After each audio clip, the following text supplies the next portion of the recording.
I hate to say New Kids on the Block, but that's the way of people that can kind of focus on you. Jordan Knight. Hey, Jordan, we are thrilled to have you in here. But he's all grown up. He's doing his own music, and we're going to hear some of that coming up here on the Mark and Kim Show. And you know what we're going to talk about, because so much of this on this new record is you. I mean, you know, just vocally, your vocals are very strong, and you pretty much on the single that we're going to hear harmonize with yourself. You don't necessarily have the vocal backup of four others as you did with New Kid on the Block.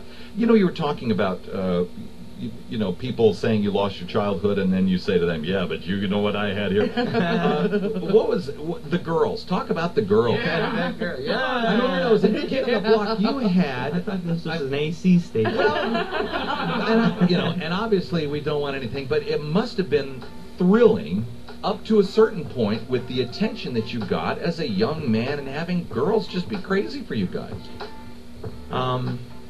Yes, I mean, it's a. Did you see the pause there in the moment? No, The no, eyes kind of glazed over for a second. It's every guy's fantasy. Yeah. And I was able to live it. Yeah, but it seems like you had some good grounding because you didn't end up being Bobby Brown or something. Hello, you know what I mean? hello. So, I mean, would your parents kind of wheel you in a little bit and...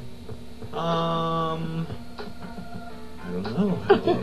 Yeah, kind of. I mean, sometimes if I did too many gyrations on stage or whatever, my mother would pull me aside after the show and go, I think you're being a little too da da da da da da da. Or sometimes I would bring a girl up and let her take my shirt off or something like that. That was always fun. Yeah. My daughter was, you know, waving her hand at I don't know if I let my teenager go on. No, I'd make sure they were, you know. No, I totally understand. They looked of age. Absolutely. You know, also, and I know you've talked about this before, and I apologize for bringing it up again, but the staggering amount of money that you generated with New Kids on the Block. I mean, there was a report in 1990 that New Kids on the Block generated some near $1 billion in revenue.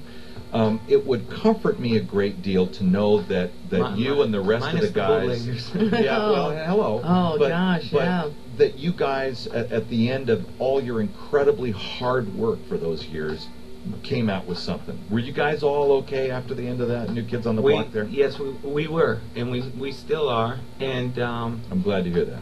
Yeah, I am too. But you know, there is a lot of horror stories, and I understand why.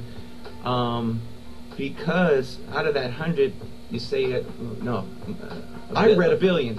Close to a billion. Yeah. Close to a billion. You have to pay management. You have to pay. Well, my understanding, Maurice Starr was basically getting 50% of everything you made at one point. At one point, yeah. Yeah. So I mean, there were a lot of people in you know, that were reaching into your. Oh yeah. Then you got to pay the promoter. You got to pay so many people, and then the band, and then the overhead. The 100 million sounds better than it actually, or the billion. Or listen, Jordan. You guys brought such incredible joy to so many people, and I can tell you, as a parent of a 13-year-old, I enjoyed the music, and it was something that we all could listen to, and I think we gotta... Yeah. Let's reminisce with New Kids on the Block. Our special in-studio guest this morning, Jordan Knight.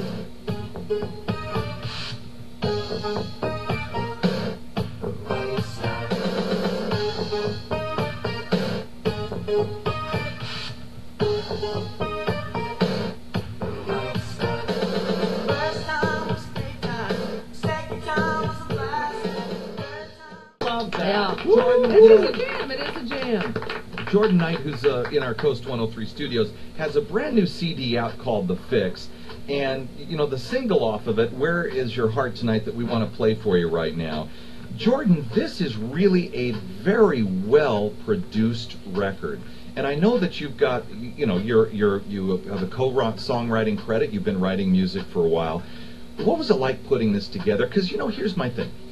There are so many people that have now computers, and this stuff can be done in your house. Why is it that when I'm trying to do something that I can't make it sound like this? What's the secret when you go into a studio to get this kind of a sound? And you'll hear it here in a second.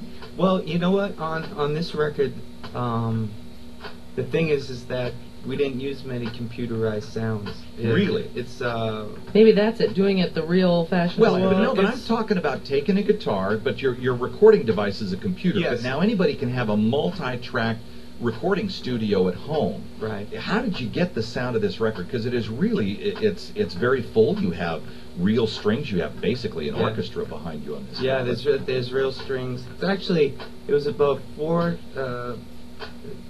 players who played the strings, and then we doubled them and tripled them and quadrupled them, so it sounds like a whole orchestra. Well, and you did that with your vocals as well. yes, Then you the basically. backgrounds, and actually Jeff Timmons from 98 Degrees, who is a co-writer, also sang with me on the backgrounds.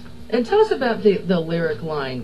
Where is your heart tonight? Does it have something to do with now having a child?